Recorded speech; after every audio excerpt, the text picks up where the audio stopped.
माँ को इतना रोना आपके गुस्से पे नहीं आता जितना रोना आपके प्रेम पे आता है। देखो कितना प्रेम कर, उसके लिए चॉकलेट टेडी खरीद खरीद के ले जा रहे हो, कभी 250 रुपए की साड़ी या 250 रुपए का एक कंगन उसके लिए खरीद करके आंखें बंद करके जब उसके सामने आप रख देते हैं ना और कहते हैं माँ ये मेरी तरफ से तेरे लिए है, लगता है जैसे कोई उसके लिए कोई महंगा सामान उसके लिए बेटा अपनी उस दोस्तों के लिए वादे करता है लड़का। वो गाना सुना है आपने, तेरे वास्ते फलक से मैं चांद लाऊंगा, उसके लिए फलक से चांद लाने को तैयार है और अपनी माँ के लिए मेडिकल से दवाई लाने को तैयार नहीं है। उसके लिए चांद ला के देगा, उसके लिए सितारे ला के देगा, और जिसने तुझे जीवन दान दिया उसके लिए तो दवाई ला के नहीं दे पा रहा है, उसके लिए तो रोटी नहीं दे पा रहा है और उसके लिए चांद लाने को तैयार है। धिक्कार है ऐसे बेटाओं को, डूब के मर जाने का अधिकार है ऐसे बच्चों को जिनके घर में माता पिता एक कोने में बैठ के रोते रहते हैं। डूब के मर जाने का अधिकार नहीं, जीना है उन्हें, उनके लिए जान देने को तैयार है जो आपकी जान लेने के लिए बैठे हैं, और उनके लिए समय देने को तैयार नहीं है जिन्होंने आपके अंदर जान डाली, उनके लिए समय देने को तैयार नहीं जिन्होंने आपके लिए जीवन दे दिया, गुजार दिया, समर्पित।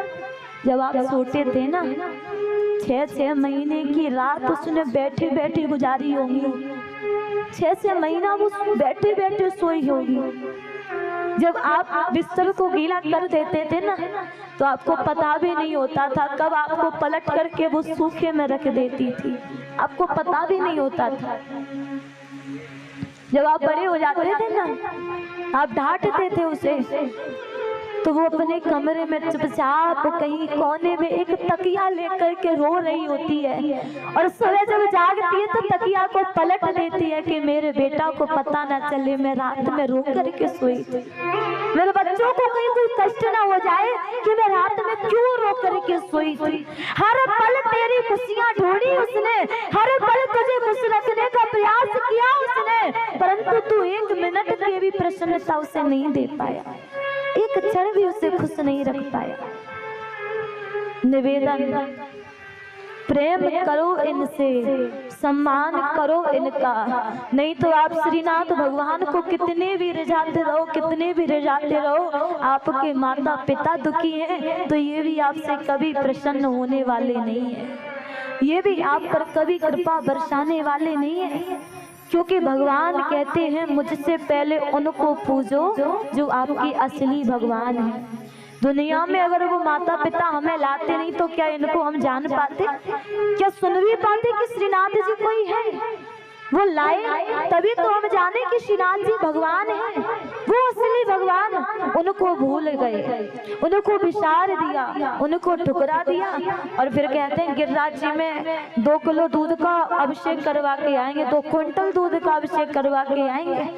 अपने माता पिता को अनाथालय में वृद्धाश्रम में छोड़ करके आप बिहारी जी में कितना ही माखन मिश्री छड़ा लो वो नहीं लेगा, क्योंकि वो बिहारी जी तो आपकी माँ के अंदर बैठा है, वो ठाकुर जी आपकी मैया के अंदर बैठा है, और ये प्रसन्न है तो ये अपने आप खुश है, अपने आप प्रसन्न है। भगवान ने सोचा कि मैं हर घर में हर एक पे कृपा करने तो नहीं जा सकता, हर एक का ध्यान रखने तो नहीं जा सकता, तो सोचा क्या करूं, अपने ही प्रतिबिंब, अपनी ही परछाई उसने हर घर में अपनी माँ को बना दिया। बोले माँ मेरा ही स्वरूप होगा, माँ मेरा ही रूप होगा।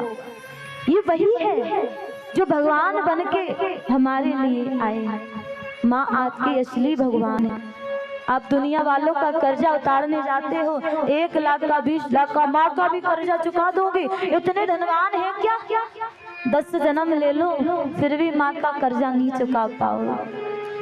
और ध्यान रखो, आप जब तक इसकी इज्जत नहीं करोगे, हमें पता है कोई महंगी चीज किसी को सस्ते में मिल जाए तो उसका सम्मान नहीं होता है।